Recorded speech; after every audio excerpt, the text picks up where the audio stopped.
Yeah. The lights are on, but nobody's home. Yes, I'm doing all the hard stuff, and the actual little speaker wasn't turned on. So there we go. Mate, I've had that so many goddamn times. Oh, I can imagine. The early days of the podcast. I did it twice where I was about 45 minutes into recording and I hadn't pressed record. Wow. There's Was there a, some magic that you missed as well? That'll yeah, never there be was. heard again. And you can never recreate it. That's why I No, always like recording from the get no, go. exactly. You Can know we just what? top it? Yeah, yeah, You know what? That's a great starting point for us because I'm going to use everything we're talking now, right? yeah. You know, as a leader manager thing, raising your hand at a point where somebody can help you. I always used to say to my crews, and I still say now, like, it doesn't matter if you do something wrong, but tell me at a point where I can do something about it. Don't wait too late. Because you know when like something's about to happen, but you haven't put the handbrake on or you're not ready, and you need to raise your hand and say, look, I made a mistake. I'm sorry. I made a mistake. I should have said so a minute ago. And every second that passes, it's getting worse. Oh, yeah, yeah. But Look, do you know what I mean? yes, yeah. Look, the culture certainly in the past was if you made a mistake, hide it. If you made a mistake, don't admit it. And I remember very well. It was sort of like certainly in the fire service anyway. But as an instructor, we we would say in the pre-brief, we would tell them make mistakes because if you make mistakes, you'll learn better. Have a go. I mean, don't be that timid person that's so worried about making a mistake that it inhibits their performance. You know, have a crack. And if it doesn't work out, we can talk about it later. And I remember doing that in Canada in 2000, it must be about 2017. We were instructing the Canadian instructors in the fire dynamics program that Peter McBride was organising. I remember saying that in a debrief to the Canadian instructors, and they were all very good firefighters and very good instructors. And one of the students came up after the debrief, but before we went into the container, and she said, I just want to say thank you. I said, what for? And she said, for allowing me to make mistakes. And in her career, that had never been given to her. And being a female in the fire service, you can just imagine it was even more critical that she did not make a mistake. And yeah, so it's very, you know, how would I put, if we're going to do our best, we need to have that freedom to have a crack. How do we continue that when people move through stages of their career? Becomes this like proficiency, like role that you think you should have? You create an identity for yourself that I've been in now for 10, 20 years and I shouldn't make mistakes. There's a service in the UK and I can't remember which service it is. And even if I could, I probably wouldn't say. And if they fail their BA reaccreditation, they're immediately on like performance and capability effectively because they're on like they've got 3 months to pass it again. Otherwise they might be out the job because it's a requirement that they do it. And then I think that perhaps has the accidental outcome of people specifically coming to tick a box and just do the role map. And then you couldn't really class it as CPD because when they're coming back every year or 2 years, they're just trying desperately to tick the boxes and do the script that they did before. And then if you've got like a good training department that's trying to teach some ever-evolving tactics and ideas and some new stuff that's coming out, then it becomes a much narrower frame of learning, doesn't it? It probably stops being a learning environment altogether, and we are just assessment centres then. We're not training centres anymore. Yeah, look, absolutely. Look, BA's an interesting one. I sort of have Why are this we so romantic about that? You've spent most of your life doing it.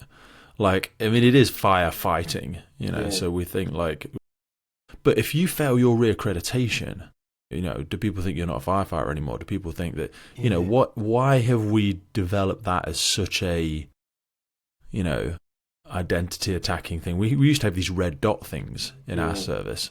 If really. you failed a reaccreditation, I don't know if you've ever had them, you'd have to put a red dot on the side of your helmet, which meant that you couldn't wear BA. So everyone would see you with a red dot on the fire ground and they'd be like, oh, John I can't shouldn't wear laugh. BA, don't let him I go shouldn't laugh. inside. I shouldn't And laugh, it but was a stigma thing. that's probably not the right way to go about it. Nah, but it was almost like we got rid of them because, like, my argument was, look, if John can't wear BA, I trust John to know that he can't wear BA. Yeah. So, I mean, he's on my crew, so I'm not going to turn around to him and say, chuck a set on, because I know he can't wear. But there's no reason to signify him. Like, if John's not a driver, if I turned around to him and said, John, you just go and move the truck, he wouldn't do it because he's not a driver. So, like, I think there was an inherent danger that people wouldn't say, actually, boss, I can't wear today because remember, I just need to do my rear cred again or whatever. I haven't put But we found the need to put a dot on their helmet to say, like, you've got a disease, you're sick. I thought it was funny when I went through the training college and came out as a probationary firefighter for the first 6 months. You would have no stripe or anything. That came after 5 years. But sometime later, recruits would wear epaulets and they would be green. And I always thought that was in bad taste, that they just had to be green because you're green, you know what I mean? Like, you don't green, know baby. And so we do these sort of things, and it's for the safety of everyone, so we can identify who's who and if they're there. I think's an interesting one because I think there's a perception, both culturally in the organisation and our own perception that we have a high capability in that area, but and that we're frequent wearers. We're not. We're sort of frequent checkers of BA. Definitely not. We check BA every day, but we don't wear it. And so I think, and look, there'd be guys that are pretty sloppy at the checking too. And they do that because essentially, and I know as soon as I say things like this, something will happen, but, certainly the gear that we have, the BA that we have, the Draeger BA that we have, it's bulletproof. I mean, I just put it on and breathe. It's really not that hard. Quickly and efficiently without thinking about it is harder, and that takes the reps, and we just don't do the reps. So I think when it comes to BA, what frustrates me most is not that guys don't eventually put it on well and breathe and operate fire hoses and move into a smoke-filled environment, but I don't want them taking 5 minutes. No, I want them taking 30 seconds. I went to I've just come back from holiday and I was in Turkey for 5 days. And, when you have the meeting at the beginning of the holiday and you spoke to the rep and they're like, oh, there's all these activities going on. Went and did horse riding and went out on a boat. And she said, oh, there's a scuba. You can go and scuba. And I was like, yeah, 100%. God, I'd love to scuba. I've never scubaed. It's always been on my list. And went to the day and then they go, has anybody done before? And I'm like, no, never scuba before. I says, do I have to do a few hours introductory in the shallows? And the guy, and I'll not do the accent very well, but he's just like, no, it's tank mask face, yes. And then that was it, and we didn't go massively deep, but I think we went to 3 or 4 meters or something like that. And we were out in open water and he was just like, no, it's not confusing. And eventually, I wasn't that guy that straight away went, I'm a firefighter, because it's not really the same. But after we'd been out for a little bit, I said, oh yeah, I've sort of worn compressed air cylinders and this firefighting and stuff that I do. It's like, yeah, same. Tank, mask, face, underwater, in smoke. And I'm sure people will roll their eyes who can actually scuba dive, because I'm sure I'm doing a very poor analogy of it. But using the thing isn't really very complex. Doing it that doesn't mean I could do a rescue dive to go and save somebody else in distress, at 20 meters, because that becomes very complex. But we do see ourselves as proficient wearers, but we don't. We're good checkers, really. Or we should be. And so I sort of start a session with, we're infrequent users of BA, and that's a problem. And like I said, it's not so much of a problem once people get it on and they start to breathe, because invariably they're leaking air, invariably they've got a bit of hair caught that always annoys them, invariably the flash hoods across because that's just been the struggle it always is, as they repeat that process every fire they go to, but don't think, that's it, I'm not doing that again, I'm now going to do the reps and I'm going to have a system in place. And I think we lost sort of this sense of systems, and I've been sort of investigating them recently or starting to talk about them, and I think it came about with the non-negotiables. So there was this sense that back when I went to Sweden, that we had systems in place where the traditional training of a firefighter was step 1, step 2, step 3, step 4, and that was the problem, because they just did stuff without understanding it. And of course that can be the problem, but you know what, invariably over the last 25 years, having experienced a long look down the other tunnel, if you like. That sort of works pretty well most of the time. You know, if you have a game plan and you have your steps worked out and you can do them rapidly, that normally works out really well until you come up against something which isn't part of that game plan.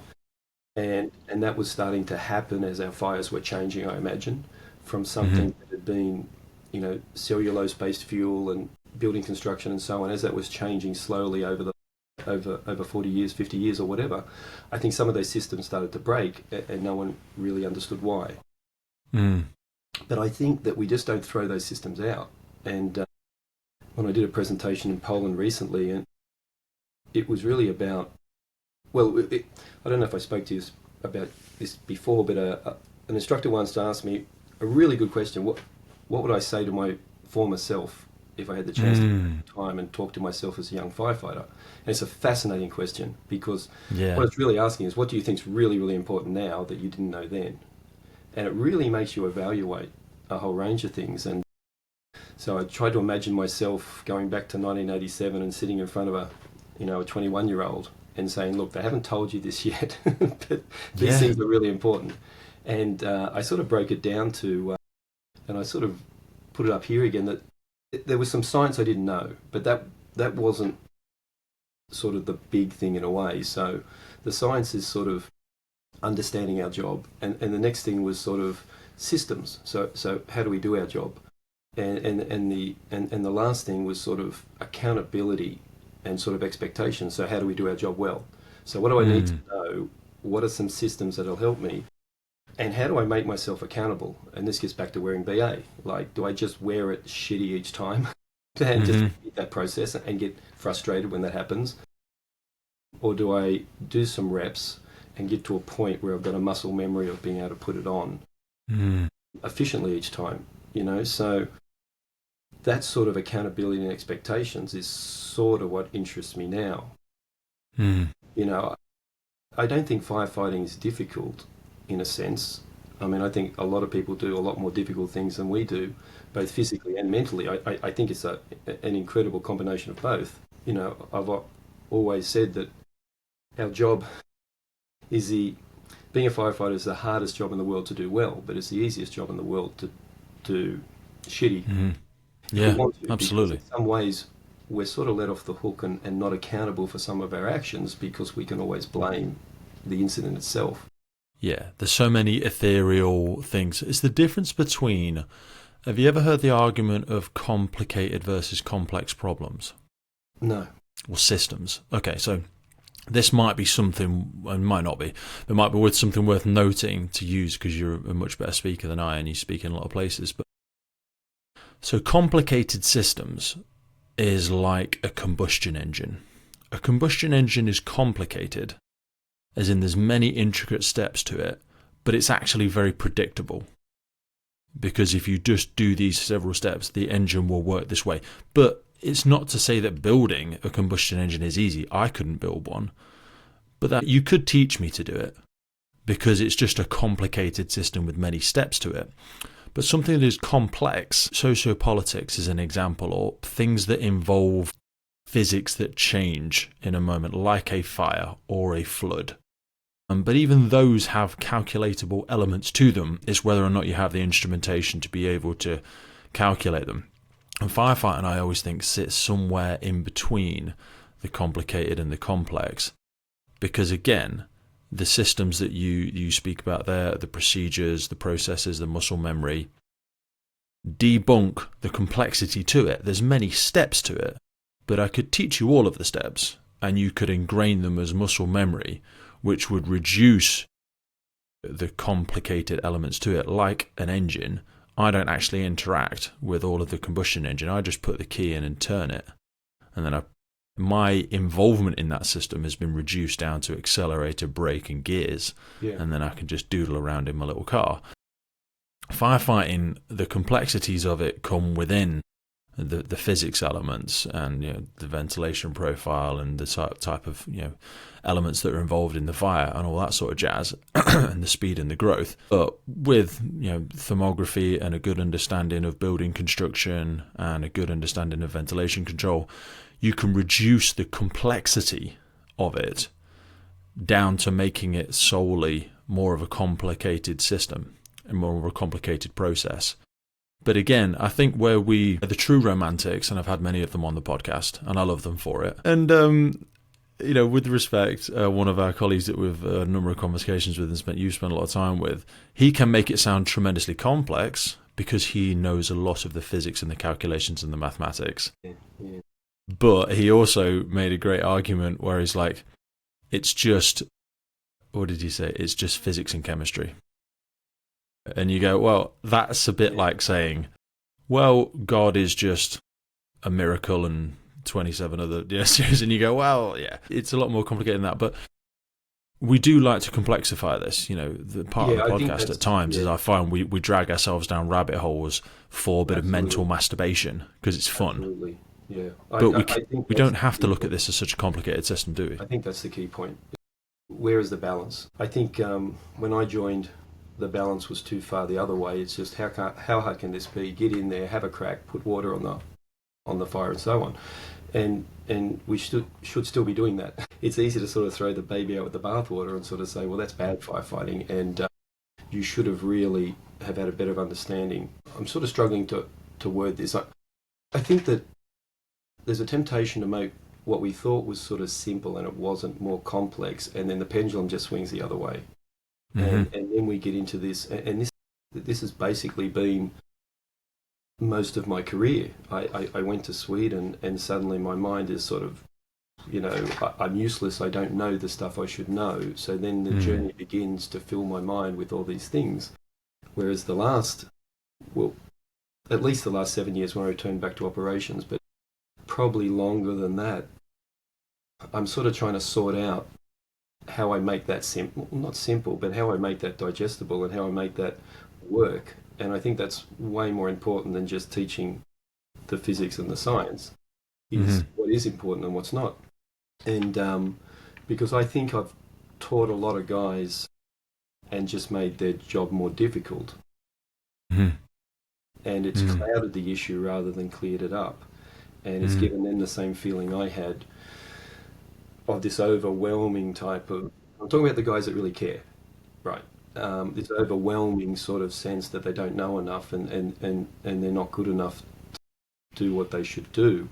And it's not that at all. And increasingly I get quite facetious. Like I was asked to review our ventilation, and it's funny, I was talking to Bear only a couple of days ago. And prior to that I was talking to Lewis White from Lancashire. And he asked me to review. He's rewriting this sort of ventilation, and straight away that's probably a bad idea, because I sort of word by word sort of, what about this and what about this, and trying to sort of break things. And I said to him, I just try and break things, and anything I write or anything I say, just try and break it. If you can break it, I need to go back to the drawing board, right? And the first thing I said was, why are we calling it tactical? We don't put tactical in front of anything else. It's not tactical motor vehicle rescue. It's not tactical hose use. It's not tactical. But we did it because we knew we weren't thinking about it. And what they're really saying is thinking ventilation. We're going to do a course on thinking ventilation. It's almost conscious ventilation, isn't it? Because the argument of self-ventilation is when the fire breaks through the roof or the window fails of its own volition through the heat of the fire or whatever. This is something, we're thinking ventilation now. We're conscious ventilation. That's right. We're doing something with purpose. There to sort of say, guys, we weren't thinking about this before. We need to think about it. And like I said, well, it's a bit redundant in the sense that, of course, we have to think about it. But why does it get the tactical part and none of our other, And it's sort of, the sort of going, oh, I never thought of it like that before. And so I think we do these things and we make a bit of a word salad about, and we try and give things some importance. But we do a word salad. It's sort of, and when I got asked to review ours, I said, fantastic, because we rewrote it in the mid-90s because we got our fans in the mid-90s, the first fans, and they just came with a VHS cassette from Tempest, and that was the training. And it had a whole range of stuff that blew our mind. It had videos of them using it with PPA, and then videos of using it sequentially, and where to set it up, and back from the door, and this cone around the door, and all these sort of things. And the ratio was 2-to-1, and all of those things are not quite correct. It still worked, but it wasn't the most efficient way to use it, as we know now. So, we're sort of getting these fans and just giving them out, and we started to have some incidents. There was one fire in particular where we didn't have a good outcome, and the fan was involved. You see how I just put myself back then? I was just going to tell a story I probably shouldn't tell. But anyway. I was going to say, that was politically navigating your way into this pool where you're like, whoa, whoa, whoa, whoa, whoa. This isn't around a mess room table, That's okay. To say. But this is not... This has just been truthful to say that when you just issue equipment and you don't provide training, you're going to have some problems. And we did that in the past. And I think a lot of people did that in the past. And we don't do that now. And in some ways that's complicated training, because we won't implement a new piece of kit unless it goes on all 350 appliances, goes to 350 fire stations with a funded training program. Now that's tough. That's, so suddenly there's business cases, there's a lot of money involved. So we move very slowly, being such a large organisation. But anyway, so in the mid-90s we knew we had to change that. So we said no more fans are going out without doing a positive pressure fan course. We may have even called it tactical ventilation, I think. Okay. And all of that in there was heavily influenced by the work of Paul Grimwood and Ed Harden in the States. As everyone was trying to come to grips with, how can we use this stuff? But everyone was sort of trying to hold on to the past as well. So we had things like vent for smoke, vent for victims, vent for fire. We had all these sort of things where we were trying to still make sense of some of the things that we'd done in the past. And we weren't sure, well, when I say we, anyone that was sort of trying to grapple with that wasn't sure, but was pretty sure that we've got to be careful how we use them. And I spent some time with Chris Garcia, who was on the first IFIW. Fantastic bloke. So certainly that's from the horse's mouth when it comes to PPA. And it's funny, interesting, just a sidestep. I said to Chris, I don't think we have the knowledge with our guys to use that so aggressively in positive pressure attack. And he said, I don't think my guys are good enough to do what you guys do, and that's to confine a fire and go into a smoke-filled environment and gas cool, right? So it was interesting. We both saw complexity in each other's way of doing things. So all around them, we started writing documents. I wrote documents. My name's at the bottom of safety bulletins that date back to, so now we're sort of in the early 2000s, mid-2000s. And it basically said that the fans are not to be used until the fire is out. That's essentially what it says. And we've never changed it since then. But it actually says in that document that we would like to go into a 3-stage system, which would have mirrored what I imagine Tyne & Weir and a few other places. But we never went there. We just kept on going, and that time never came where we felt that was necessary. So anyway, I'm asked to review the ventilation for our skills maintenance programs. And I said, fantastic opportunity. There's been 25 years of research done. Just keep it confined, put water on it, and then vent aggressively. I said it's a one-pager, right? I was being facetious, of course, but it sort of is a one-pager. Just keep air away from it, get water on it, and then vent as aggressively as possible, and you might be able to save someone's life. In the meantime, our fans were being used. We put the fire out, we do search and rescue, a primary and a secondary, and then we do overhaul. And I'd ask the firefighters, when do you use the fan? And it was always the same, in overhaul. And so we would spend 10 or 15 minutes getting a primary and secondary all clear, while whatever victim is breathing on 10,000 parts, carbon monoxide and all the other stuff. So what we do now is, and once again, it's very simple, fire out, fan on. Fire out, fan on. Right? There's only one thing better than someone expert with the thermal image camera, and that's no smoke. So with my guys anyway, as long as the fire's out, I meet our safety bulletin, because I wrote it in 2006, right? But there's still that fear, because we scared a lot of people. The videos of fans causing a lot of Yeah. fire growth. And it was quite simple that the context of those videos was don't put water on the fire and then do that, and that can be the outcome, right? Hmm. So we scared a lot of guys. We scared a lot of guys on purpose.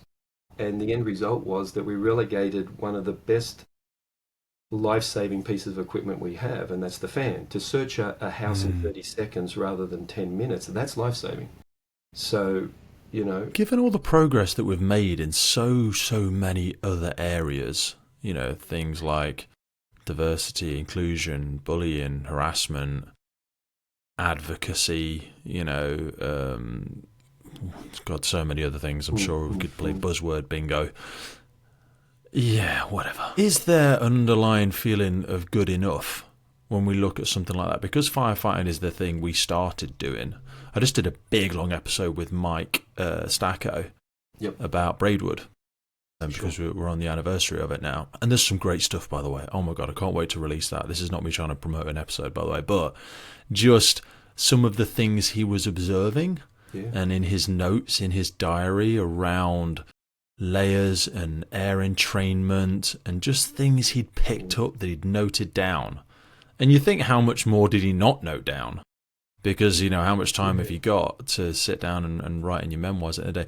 Anyway, because that's the first thing we started doing and we became good enough, it's probably one of the most quoted things I ever say, which is from you, which is, we rise to a level of mediocrity that avoids further scrutiny. It's one of my most favourite things, and I apply that to so many other domains of life, to be honest. Put a context on that one, and just to be more charitable to all of us that have been a part of that, and I've been a part of that, is that we do it to survive.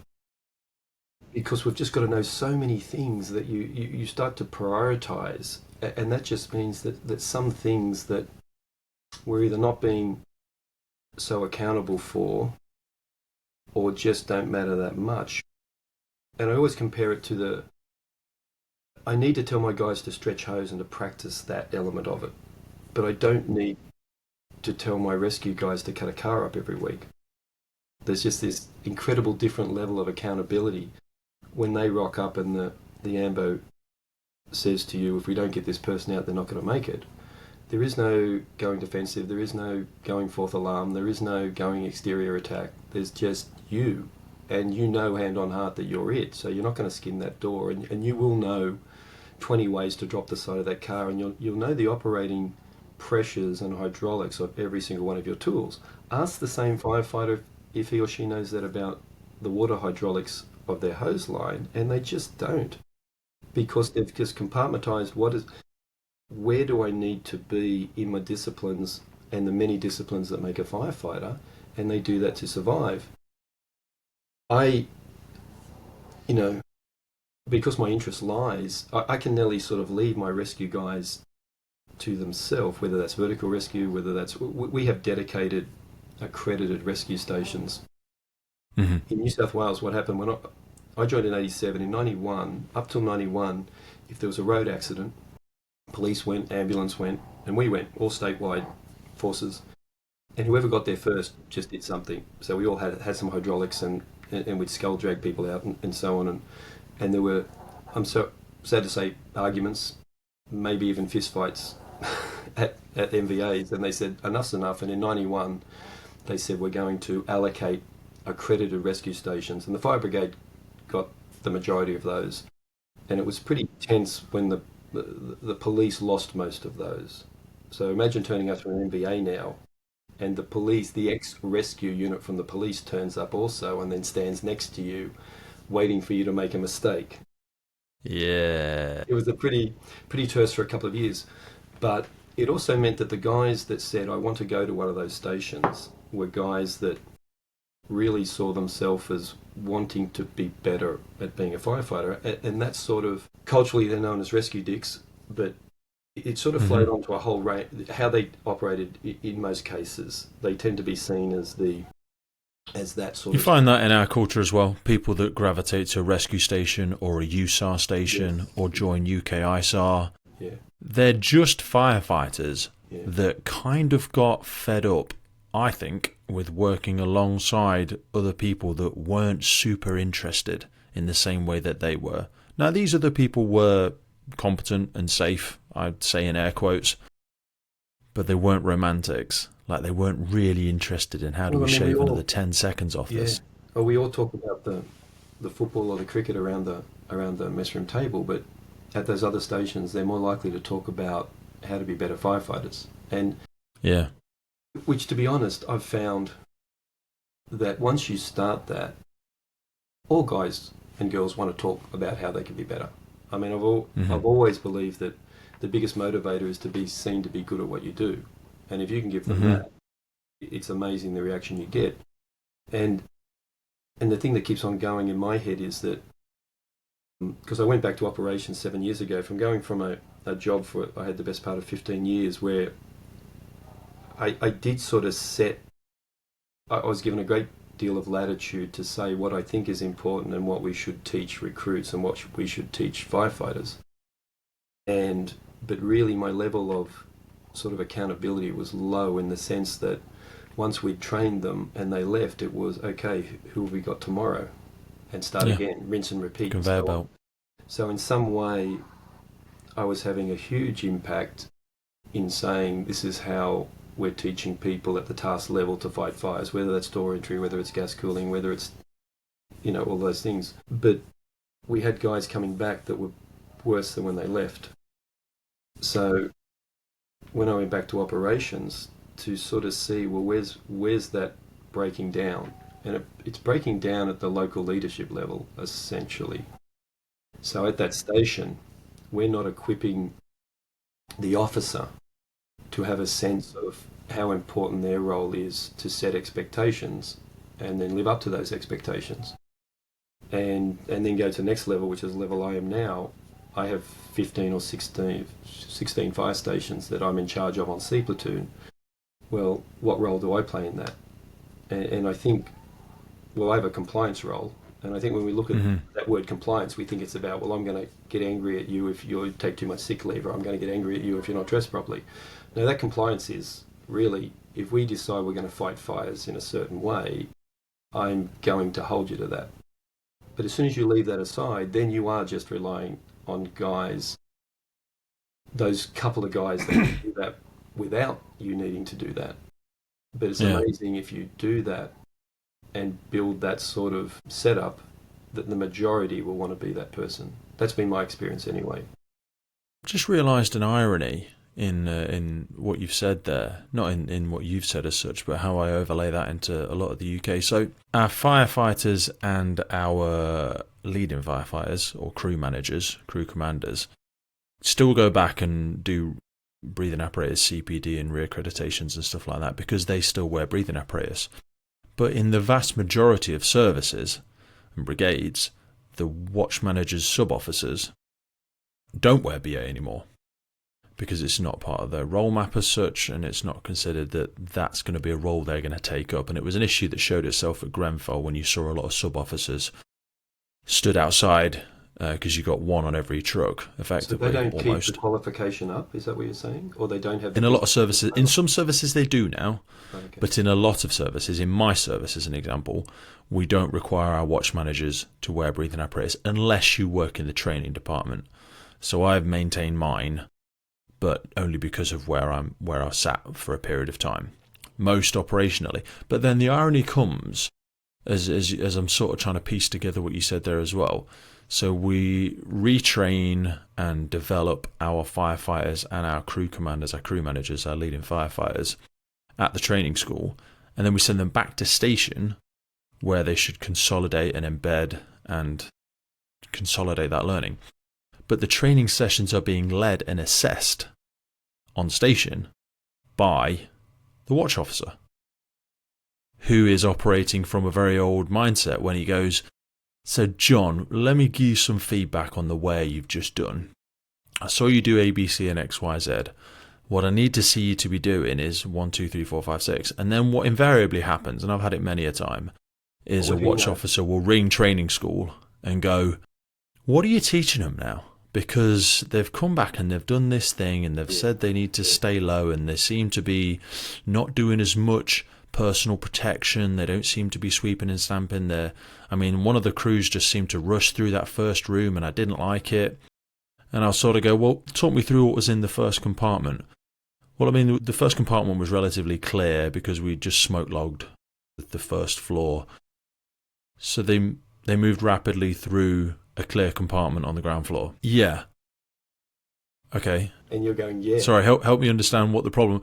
Well, that's not what we're teaching them, is it? I mean, what are you teaching them these days? What if he'd have fallen through the floor? What, on a concrete ground floor? Yeah. Why would it... Do you know what I'm trying to say? And then it takes a lot for that firefighter or that crew manager to push back and go, well, no, this is the latest and the greatest, and this is not the latest and the greatest, but, you know, this is the most up-to-date training is what we're doing, and here's the logic and rationale behind it. Because of rank and experience, I say that again in speech marks, that person can be spoken down. And then you'll get, you know, the station officer, such as yourself or whoever, come out from training school and observe something and then kind of go, this is where it's breaking down. Yeah, look, I think there's a couple of things there. There's the whole discussion about skills maintenance versus skills acquisition. Mm-hmm. When we leave the training college, we're basically, everyone's just a snapshot of the day they left the training college when it comes to task level skills acquisition.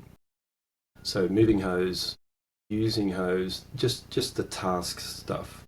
So, and then it rolls into some sort of maintenance where we have set topics and that will come up on the online and so on, and you'll have to do them and get them ticked off and so on.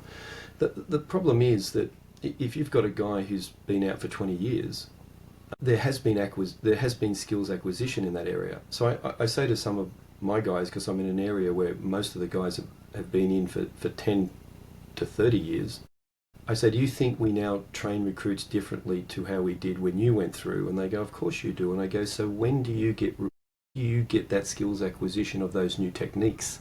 One might be taking a loop, one might be, whatever it may be, it doesn't matter. There is no mechanism for that. It just falls under. Inviting all of them back to either participate in or observe the instructors, you know, doing a bunch of wares and then sit in for an hour or two to pull it all apart and understand the logic behind it is something I don't think we've ever done in my service, and it just sort of dawns on me now. Well, I think that if you were talking incident management, you know, there would be an uproar. What, everyone's not up to date in their incident management? But when it comes to task level skills, it's sort of, I think, seen at least some level. Well, everyone knows how to do that. They all got trained at the college. They're all a constant. There's not a variable there. And there obviously is. So getting back to when I was asked to review the ventilation, and I sort of facetiously sort of said it's a one-pager, and we can use the rest of that to teach some guys some stuff they don't know yet. The other guy, who's a very smart guy, and he was working in our skills maintenance sort of branch, and he said, we can't do that. And I said, why? It said, because this is skills maintenance. You're talking skills acquisition. And I'm going, whoa. I sort of said, hold my beer. We've got a problem here, because really, if you look at our introduction of gas cooling, that's not really written anywhere except in training manuals and so on. And then it's pushed into SOGs via that as an expectation.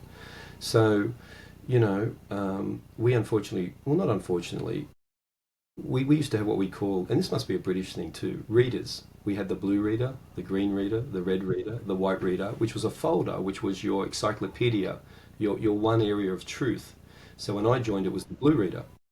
Now after that came the white reader, and then they stopped it. They took us up to sort of the early 2000s, and they said it was always expensive because you would get documents sent out, pages from 57 to 30, you know, and you had to replace them and throw the other ones away. Yeah.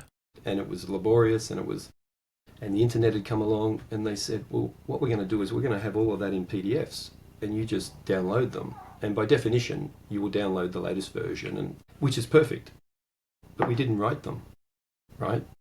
No one wrote them, because that's an enormous, that's a huge work. And yet all of the people that would have written it, myself included, we're doing face-to-face training, and this is where, you know, you get caught up in training jobs where you have such a workload to just do your job and do face-to-face training that sitting down and writing documents and writing good documents, which, as you know, is extremely hard to do, and getting that signed off by 15 different people and so on. So they were never really written.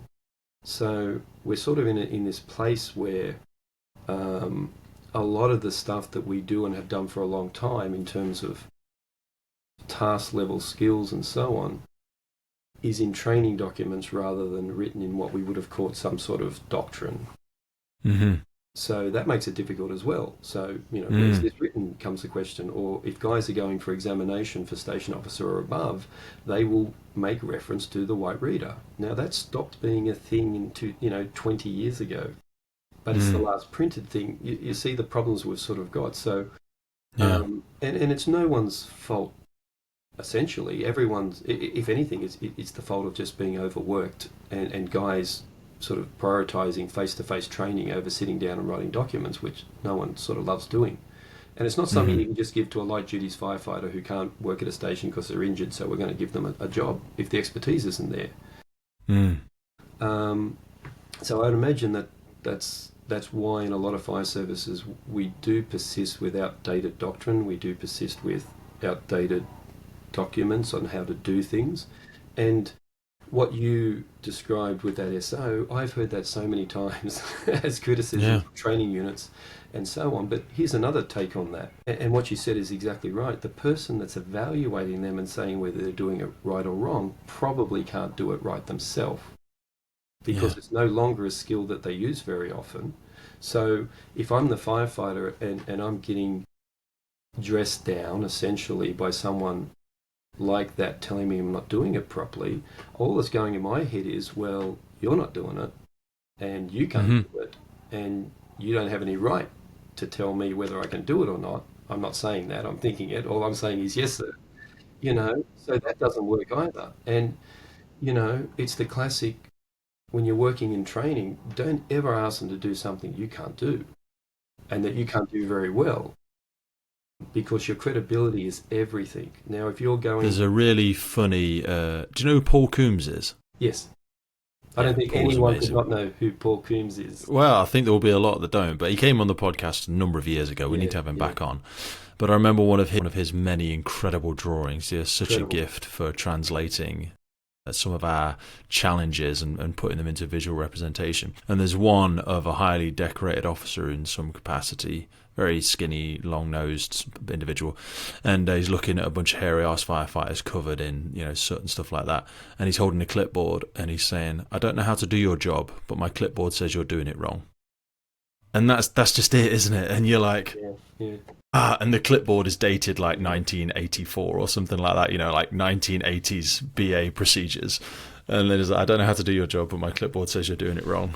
And it's just like, that's like, just, he's so great at that sort of stuff. Yeah. I imagine, look, I've been lucky, I suppose, in that my area of expertise or my area of interest or things that makes me happy is the task level. And that's always fascinated me. So that I have something to offer my guys as their duty commander when I go out. That's the level we sort of work hard on, because I honestly believe it's the most important, and there's someone who probably teaches IM, incident management, probably says, no, this is more important. Look, they're both very important, but, I think there's a danger that, and it can go either way, that, and I think it could be a little bit this with my organisation. When I went back to operations, the IM, and we run a version of the American Blue Card system from Phoenix, which is fantastic. I've got to say, I can't break it. I think it's a really good system. And it really was a massaging and easy enough to evolve into that from the standard sort of incident management system we had. But I couldn't believe the quality of the messages, the quality of setting up jobs, of getting the right chess pieces there, getting some inside, some on deck, some in staging, and staging is everything, you soon find out. Compared to what I did when I was first a station officer, where everyone just sort of, boom, and I just try and do what I don't think's been done yet. And sometimes things get done twice and sometimes things don't get done, and it's very hard to be accountable. But the problem is when you do that very well, and I think we do that very well, when people ask me, well, what does your service do well? I think we do some things very well and some things not so well, but I think our IM, it's good. We are very disciplined. And I say that not in the way of yes sir, no sir, although we still say that, but we're disciplined that we have systems in place for IM that everyone understands, and it's just non-negotiable that that's the way we're going to operate. But then this sense comes in that once we've done that, that should be the end of our problems. So why are buildings still burning down that shouldn't burn down? Well, if you think that excellent IM is the only answer. If they burn down, you just say, well, that was beyond our capability. Or people that put fires out are on hose lines inside that burning building, and their capability at the task level is what's putting that fire out. The IM is providing a structure in which to keep them safe and to which to allocate them and to which to put, the right people in the right spot, but it's not putting it out, right? And I think that our pendulum probably swings a little bit in how we view where we should be most competent. And because we weren't great at IM back when I was an officer, coming out of into the 90s and into the 2000s, the early 2000s, that we've really rectified that. There's still this sense that, look, everyone's been trained, everyone's, that side of it is a constant, the task level side of it. And I just don't believe that. And where I see us having big wins is a good IM system where everyone knows what their job is and everyone knows what's coming and who we need to send and where we need to place things. But it's just whoever gets water on the fire quicker is the winner. It's just as simple as that. And you can have all the best gas cooling. You can make a decision about whether you're going to use droplets or straight stream. You can have all of that sort of stuff as well at the task level. But if you're going to take an extra 5 minutes to put water on the fire, it's not going to be the room of origin fire anymore, right? And that, having discussions about that for me, and if I go back to what I would tell my younger self, would be, one, Thornton's rule. That was the one bit of science. Get to know Thornton, right? Thornton's rule, which explains modern fires, right? And the other one was just be fast. Just be fast. And you can't be fast without being expert. So, everything's connected. But I think, and when I first joined, there really was a sense that was important. And I think that got pushed back a little bit as saying, well, that sort of need to be fast. We have sirens, we have poles, we can break the traffic rules, we have our we didn't have over-trousers there, but we have our gear in one spot. It was about seconds. And then, well, why bother about seconds getting there if we burn them just trying to put our breathing apparatus on, or we burn them because we suck on the Halligan tool and we can't open the door? So, but in the years that came after that, and I was part of that problem, was we've got to slow down. We've got to slow down and be tactical. We've got to slow down and think about these things. And once again, the pendulum swings the other way, where anyone that's trying to be fast just for the sake of being fast isn't being fast, they're being reckless. And so suddenly it's not cool to be fast, right? And, so all of these things are repeating in my mind about, and it's all about balance. And I just think we tend to always go too far the other way before we straighten up again. And for me, it's sort of what I find fascinating is trying to sort of understand that balance and what is that balance. This really showed itself we just released 2 episodes from the National BA Challenge in the UK. The first time we'd gone and covered this properly, it was honestly, and I know I would say this, but fantastic episodes. We spoke to loads of competitors, loads of services from across the UK, spoke to the instructors, spoke to people assessing on the fire ground, and then we had a big debrief episode afterwards with 2 of the organisers. And it really showed this element of speed of attack and, like you're saying, task level abilities. Because, so for people that haven't listened to those episodes, it's you've got a 30-minute time window from arriving on the incident to ideally putting out 1 or 2 seats of fire and rescuing 2 casualties, or sometimes I think it was 3 casualties. There might have always been 2 actually. Anyway, and the expectation was that you would achieve all of that within that 30-minute time window. And the speed and intentionality and sense of purpose that each member on the fireground had was very, very, very, very interesting. And Gloucester Fire and Rescue Service won again for the 2nd year running. But they also took the best team, they took the best, as in the award that they won best team, they won best BA team, they won best fireground op as well. And Sam Cushing was the fireground op for it, and he was visually and operationally, but visually very impressive, because he was the bit that everybody could see. Mm-hmm. So everybody, the 12 assessors that were stood on the fireground, as well as other people milling about, and myself included, and photographers, just saw this man, in control. I want to say frenetic intentionality, his purpose and his sense of drive and his focus and his spatial awareness and situational awareness of the entire incident and what's about to happen in the next 3 to 5 minutes, and having that ready and being at the door as something came out, and having the fan in place, the covering jet and the safety jet and the... You can't tell me that crew and that officer wouldn't be better on the fireground because of this. You know what I mean? It's just fantastic. It's a and equally the team, the BA team, they moved with such a sense of purpose, and they were, I almost said aggressive then, because I know people don't like the word aggressive. I think shared expectations. Everyone knew what was going to happen and what their role was to play in that. And the thing is that, and that's why I call, non-negotiables and shared expectations. Really, the non-negotiables are just, we're going to share some expectations rather than just reinvent the wheel every fire we turn up to. I mean, it's not that hard because we have prep time. It's all the other time when you're not at calls. It's prep time. So work it out then. And this crew didn't work together. Yeah. All 4 members of this crew were from different stations, from different watches. They'd trained together once since the previous year, and they just had some Teams calls and some WhatsApp conversations and stuff like that. And they'd focused so heavily on expectations and their task level abilities. So task level abilities they were able to practice in isolation, but the shared expectation and understanding of what was coming next for each team.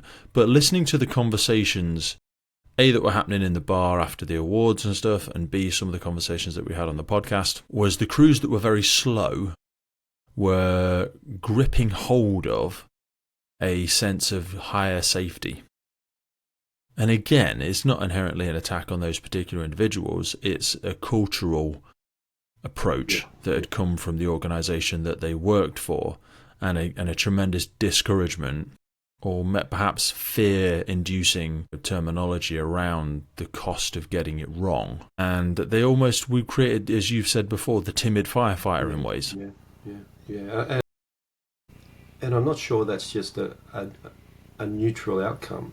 I think the timid firefighter actually, you could create scenarios where that becomes the unsafe firefighter.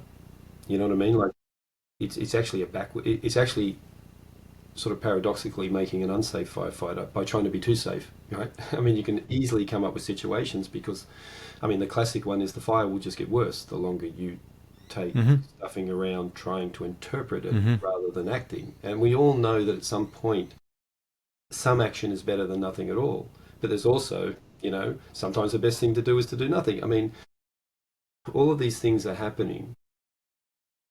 I spent a lot of time, I must admit, not so much as someone like Sean, talking about, indicators and signs and symptoms and so on, apart from the very basic stuff. And we certainly use Sean's sort of, building smoke, air track, heat and flame, your BSAF and that sort of stuff, to organise our thoughts around that. My sort of interest has always been sort of we've got that, but now how do we move this hose from here to there and those other things as part of that. But I can also see how we started saying things like, well, every fire is different. Now that's true. You can make that true. Because, of course they are. But you know what? I would then also contend that most fires are more similar than they are not similar, right? Most fires are normal. We can have normal bad or normal good, but, it's a house fire. And I've been to lots of house fires, and this one isn't displaying anything untoward. It's bad. It's bad normal, or it's bad, or it's good normal. But I'm not seeing purple smoke come out of it. You know what I mean?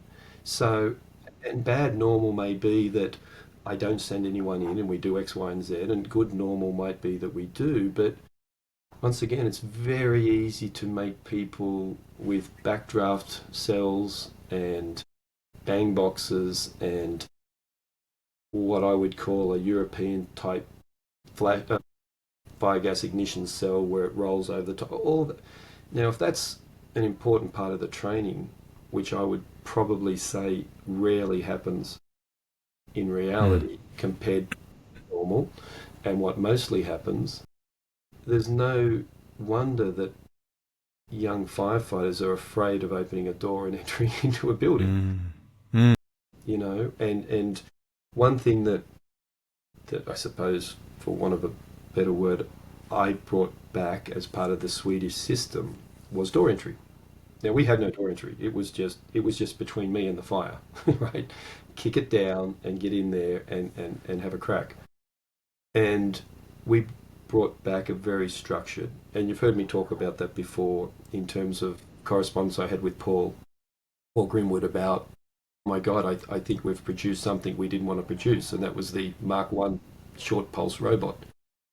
And we then headed very quickly in another direction to sort of head that off. But, you know, it's sort of, I can remember in the way we discussed it, it was, this is your last chance to decide whether or not you should enter or not, right? So that's what door entry is about. You're going to have a bit of a look and maybe throw some water in, and you're going to make a decision about whether you enter or not. Well, we taught it like that for a long time before I suddenly thought, well, wait a minute, that's not quite correct. An officer has said to go in, right? So who's making the decision? Is the officer, or are you now making the decision? And they look at you and go, I don't know. And then the next question from recruits is, what if I think he or she's asked me to do something dangerous? At that point, they start saying things like that because I'm now telling them. So how do you answer that question? Well, I would say you've got to accept that that person's more experienced and that they've given you a lawful order. Now in our job, there's an act that sits above the Fire Brigade Act, and which pretty much allows us to do a lot of stuff in good faith. But there's another act above that. That's the Occupational Health and Safety Act, which says everyone has a right to a safe workplace. So they're often in direct opposition to each other. And here's a classic example. I don't think that's going to be a safe workplace, but he or she said go in. So I would say, well, you've got to respect their experience and so on. But if you see something, mention it. So no problems, boss, but what about that? And he or she might say, I saw that, go in. Or they may say, good call, take a step back, let's reevaluate. That's all you can really do. But once you enter, then you can sort of say, well, you know what, this is really, I'm not feeling good here. And that can be because you're inexperienced. It could be a whole range of things, and then you can withdraw. But having an officer sort of say, okay, guys, in you go, I'm going to pull the power and start my efficiency, and then he comes back and you're still there going, and you've opened and shut it for the 50th time trying to assess. But every time you opened it, it was thick smoke down to the ground, and you don't know what to do with that, right? Yeah. We've just come to a grinding halt, and we taught them to come to a grinding halt. And is it really your decision about whether you're going in or not, or is that a decision made at a tactical level? So if you don't unpack those things at some stage, you end up with some weird things happening on the fire ground and some expectations not being met. And we didn't find that out for years, because let's get in, let's do this. We're going to have safer guys now because we just kicked doors in before and had a crack, and before you know it, you're in trouble, and suddenly it's rolling above your head, and we're not going to do that anymore, and we're going to have this procedure and so on. And it's the closest we came to just this sequence of events that led people through. And once again, I think that in the UK sense, from my experiences over the last couple of years working with the UK guys and so on, is that you guys are sort of there where it's sort of this procedurally driven thing which has completely pushed aside any sort of urgency in a sense. In fact, urgency says recklessness, and we're just not going to do recklessness anymore. So we're going to put in place these sort of stoppers. And once again, I worry, as I think a lot of my colleagues in England are, that maybe that's now made it less safe. So getting that balance right is critical, absolutely critical. I think it's also reduced initiative. So another thing that I saw a lot of at the National BA Challenge from the teams that were scored as performing well, I'll just say one thing. I would agree. See how you call it the National BA Challenge? we would call it a national firefighting challenge. But you can see how via BA, because if I talk to a British instructor, they'll say, where do you learn to use the hose, and whether it's gas cooling in whatever manner you want to do that and so on? Well, that's done by the BA guys. Does that make sense, right? So it's sort of like BA was driving the firefighting side of thing. And we had a similar thing happening. I mean, our search and rescue was done by our BA instructors back in the day. In 2010, we had a restructure, and all of the units bid for work, in a sense, or said, this is what we think we should teach. And I said, we should be teaching search and rescue. It's done in a fire-affected compartment, enclosure house, whatever you want to call it. And, you know, we want guys that have been trained. So instead of BA being a thing, it was just a piece of equipment. Train the guys how to use a piece of equipment, and then they come to us. We're going to train them how to fight fires. Now, while they fight fires, so then everything became connected. So we never really had that issue, although we still do, of, well, when I, you know, am I doing a search left or right? And I go, well, are you fire attack? Or like, oh, well, Yeah. I just do that, but you're fire attack. This is where, from an instructor perspective in the UK, with and it's now being done at the college, is when they teach an instructor, someone new into the firefighting or breathing apparatus department of a training service, they try and push them into a course which is effectively the Holy Trinity. So it's a bit like when you'd have people going, I mean, you'll have been at many conferences, go, how many are instructors here? And some people go, yeah, I'm a BAI. And some will go, I'm a BAI and a CFBT. But really, in order to deliver with a full conceptual understanding of the why behind each action and the consequence, to be able to answer those whys and deliver it as a well-rounded instructor, you really need to have your CFBT, your TAC Ven, and your BAI. Because if you're just a breathing apparatus instructor, you know a lot about the equipment, but you haven't got an understanding of the effect of your actions within a firefighting and everything compartment. then becomes segmented, and they're not put in the context of being connected. So you start having weird things happen, you know, like, yeah. And it's interesting because, and I don't want to, I cut you short in the middle of something. You still got that thought in your head, because I just want to take this one step. Yeah, again. Please go. Recently, I had another duty commander from up north, and we can sort of drive, 8 hours in that direction and 8 hours in that direction, and still be in the same fire service. But he said, and his question was, he was just doing some training with these guys, and he said, what are they teaching in terms of entering a burning building? So I started asking this question, and this was the question, and it'd be interesting to see what you say. He said, so imagine that a line's gone in to fight the fire, and you've now been told you're going into search. Where would you start the search from? Now, I'm purposely only giving that amount of information, and just firstly see if you get the context of where I'm heading with this. Where would you start the search?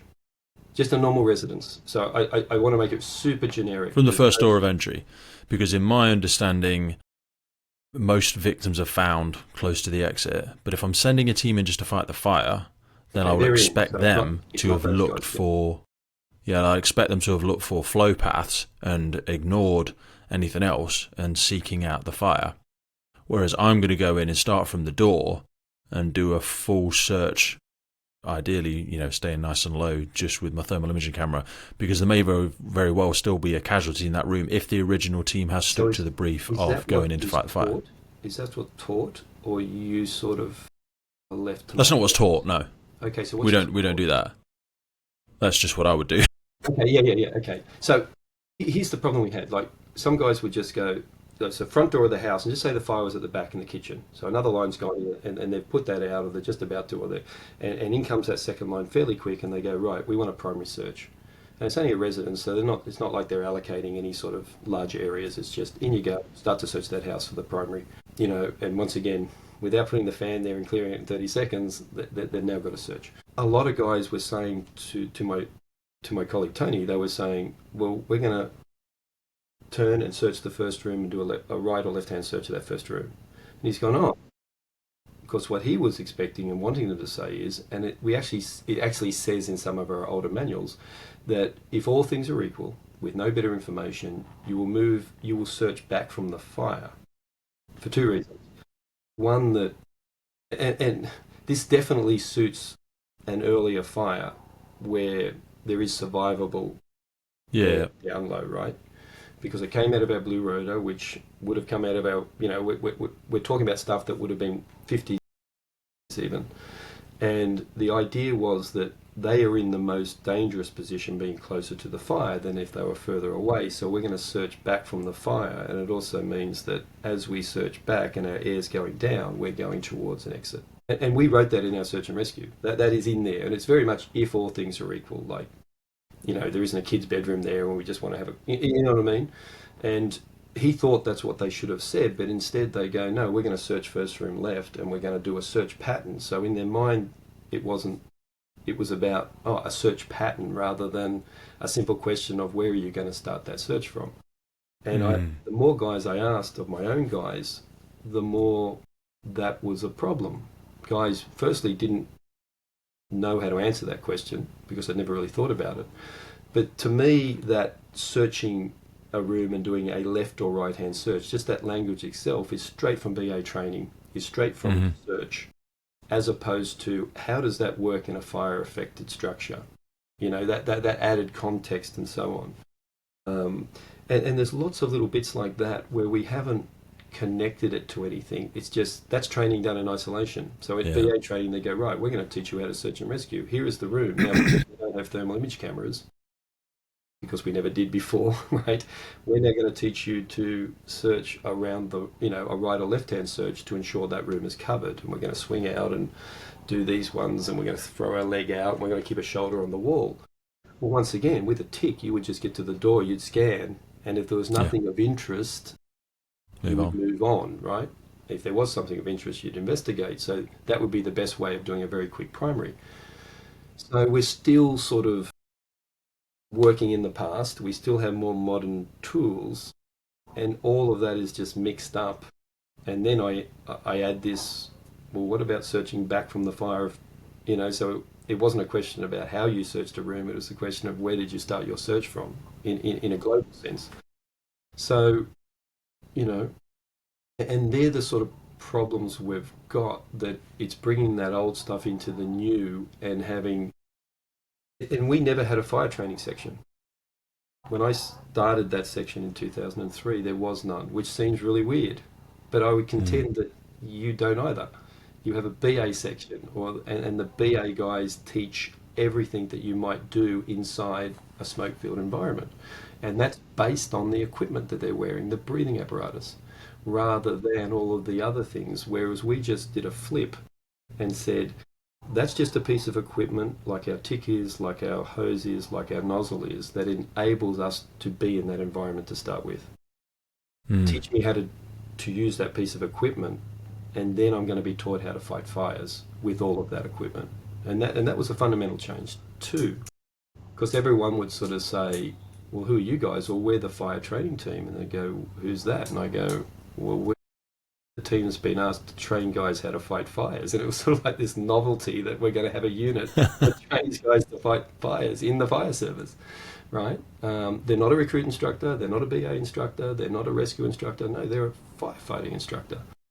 And now it would be absurd not to have a unit that teaches guys how to fight fires, right? Do you have a unit called the firefighting? Not to my understanding, and that's what I mean. They have firecraft at the college. Okay. So they're probably further ahead in this respect, and maybe they have a bit more freedom. I don't know, but they teach firefighting.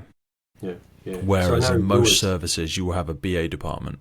Yeah, exactly. I know Lewis, whenever he sort of says, I'm the manager of BA training, or I'm the manager, I'm sort of going, well, when do you hand them off to the fire guys? Yeah, exactly. Yeah, no, we are the fire guys. So, but I think there's a problem with that.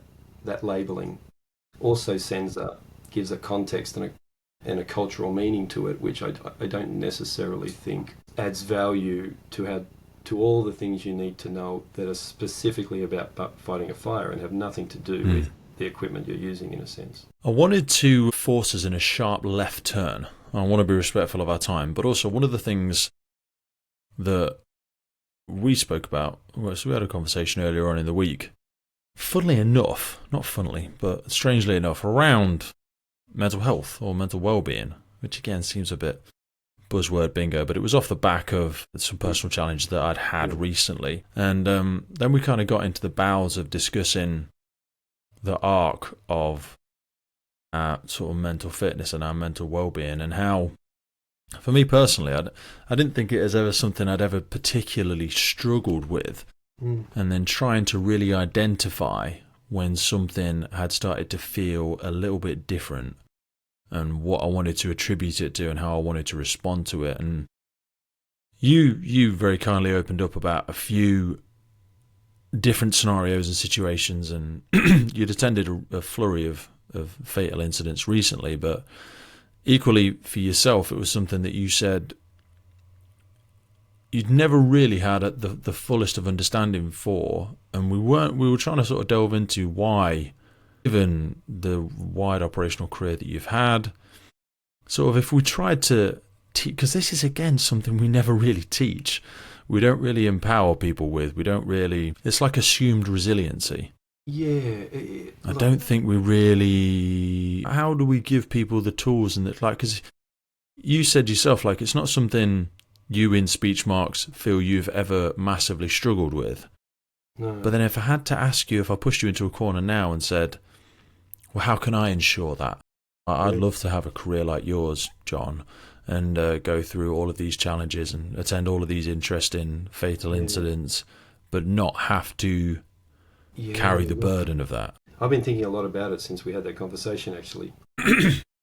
And some of it's sort of, I don't want to be a fraud in the sense that I've been so lucky that I don't believe I've been affected much by those experiences.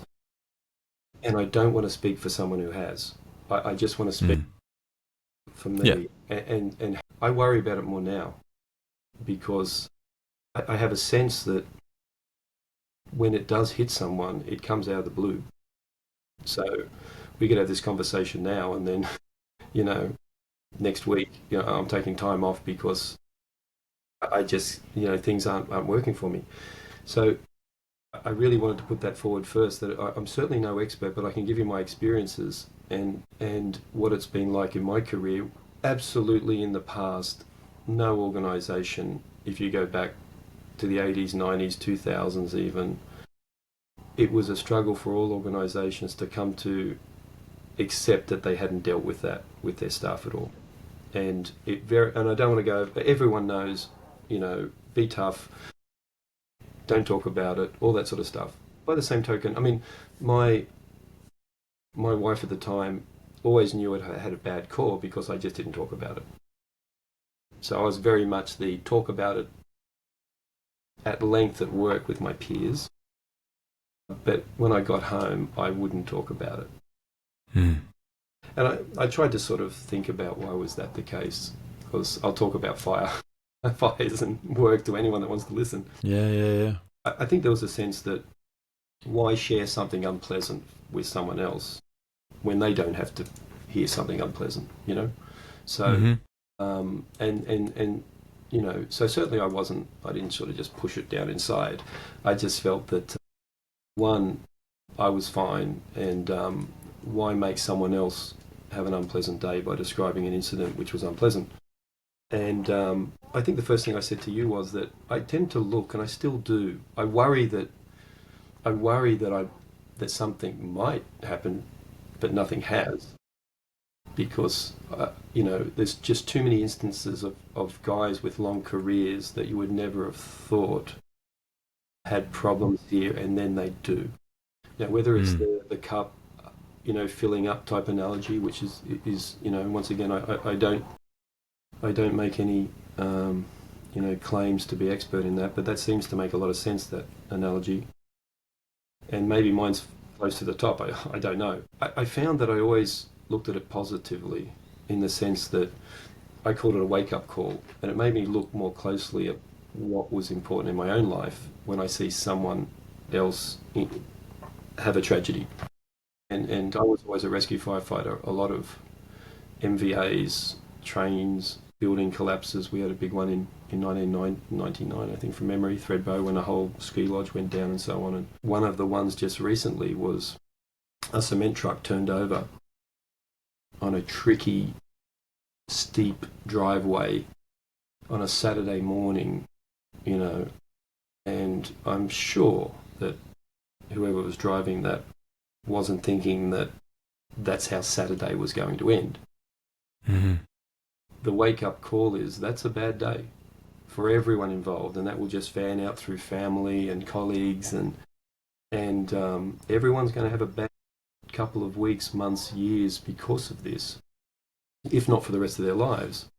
And here I am worrying about whether my car's new or old, you know? Yeah. So it really, and I find this with a lot of firefighters who I attend calls like that with and so on, that, you know, using it as a wake-up call and a positive reminder of what's important in life, I think has been beneficial for me in viewing that as something positive. Certainly not the right word in some respects, but so that's, and I also found, I think I mentioned to you, when I was on the tools as a firefighter, I found it easier. I mean, I could have in a car accident, I could have quite a bad injury, and I'm cutting one of the pedals or something like that, and there's not much left of the feet or whatever, but I'm concentrating on being good at my job and getting the job done, and you could nearly just, but when I became an officer and I take that step back and I'm just looking globally over the scene, I found that harder. Yeah. You know, oh, here comes, what's the commotion over there? The wife has arrived, you know, and I'm seeing it being dealt, and I know there's a lot of fireys, the first thing they say is that's the part of the police work that I'd never be a cop. No matter what we do at the job, a cop is going to knock on a door at 4 a.m. and say, you know, is your son's name X? Well, was he driving? You know what I mean? And I would find that I just wouldn't want to do it.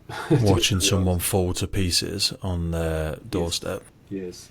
And it's funny you mentioned that. I was thinking, leading up to this, what some other thoughts I might have. And I nearly find it more difficult because as my job, we have a very good peer support program. So I get a phone call, which is happening more, but generally they forget the inspector. But I will get a phone call saying that we're going to give your guys a call. So there's a real expectation that one of their peers will call them and provide whatever services they would like. And part of my role is to make sure that happens and to make sure we have a bit of a debrief. And normally the debrief is, I want to remind you guys again, we've got access to these programs and so on. So I think we're doing a lot of really good stuff in that area. But I find that conversation a difficult conversation to sort of try and project onto some guys how they might be feeling if I'm not feeling those things. You know, how to manage that. That's where peer support is the most powerful tool. We had a conversation a little while ago with academic psychologist Dr. Rowena Hill, who does a lot of work with the National Fire Chiefs Council. She supports all the academic work within the Fire and Rescue Service with regard to technology, toxicology, psychology, physics, all sorts of stuff. She's the UK lead for this sort of stuff, and she came on and spoke about mental health and suicide, and she spoke about peer support being our most powerful tool, because she said one place that sociologists and psychologists struggle to bridge the gap or, you know, cross the chasm is because they have less context to be able to relate to what that person is going through. So they come at it from a clinician's perspective with a great deal of knowledge as a psychologist. It's very cold and black and white. Very cold and black and white, and very unrelatable, very inauthentic, not out of malice or lack of interest or they don't care. But that's where the upskilling of people within our profession, and I say that in terms of awareness of someone's psychological construct, but also their emotional intelligence, their ability as a communicator.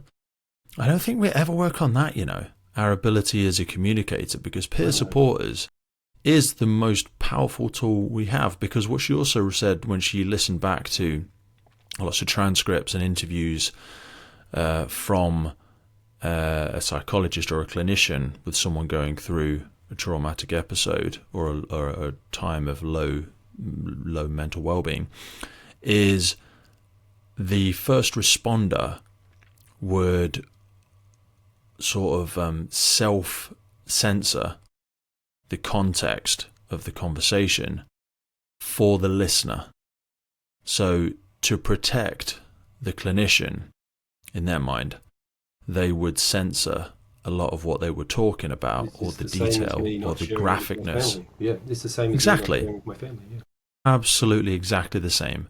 And we do that for their benefit, but because of that, we get less out of it ourselves, because we get less ability to dissipate the heaviness of the situation. Whereas when you're speaking with your peers, they can relate to it. They may have been at the incident itself, or they may have had a similar experience themselves. Or even if we take this out of the traumatic element and just place it into the workplace, they may have gone through a difficult situation, or they might understand the frustration and complexity of your organizational politics, and they can relate to it. Yeah, no, absolutely. I also think there's another element that just sort of came to mind, that we tend to think of traumatic incidents as death and blood and guts and loss and so on. But I think for some guys there's a growing anxiety, performance anxiety as well, that especially in leadership positions, that when those bells go off, I've got to perform. And what's it going to be? And am I up for this? And, I find that targeted good training is what allays those fears. If you're capable, your stress and anxiety is lower. And, if you've got firefighters trying to put their breathing apparatus on while this is burning, and the anxiety and stress is going up, and the simple answer there is, if they didn't have to worry about putting their breathing apparatus on and could concentrate on, you know what I mean? There's you increase your proficiency because you have an undeniable belief that you are who you say you are. You're not fearful of being able to do something because you're not fearful of it. Like I'm not fearful of recording a podcast. Yeah. I'm not fearful of approaching a girl. Yeah. I'm not, because I've done it so many times. I'm not saying I'm a serial. That was a really weird example to give. Sorry, like a serial guy that approaches women all the time. I've made so many mistakes. I've embarrassed myself personally and professionally so many times, and I'm not dead. Yeah. Exactly. I'm not dead. I'm not sacked. I'm not alone. Everyone in my world has not abandoned me. See, you have a realization, and I think we talked about this as well, that as you get older, you do know yourself better. But one of the things I know is that whatever's bad now, and it can be something as simple as I just say something stupid, like I've probably said a dozen times already today, and I said, gee, I shouldn't have said that, and I'm weighing on it, or I upset someone, or I know that 24 hours later that will be better.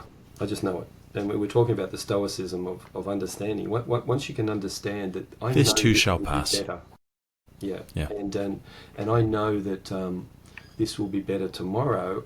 It's not a huge jump to say, well, if I know it's going to be better tomorrow, I can make this better now, and just stop ruminating over this, and stop thinking too much about the past, too much about the future.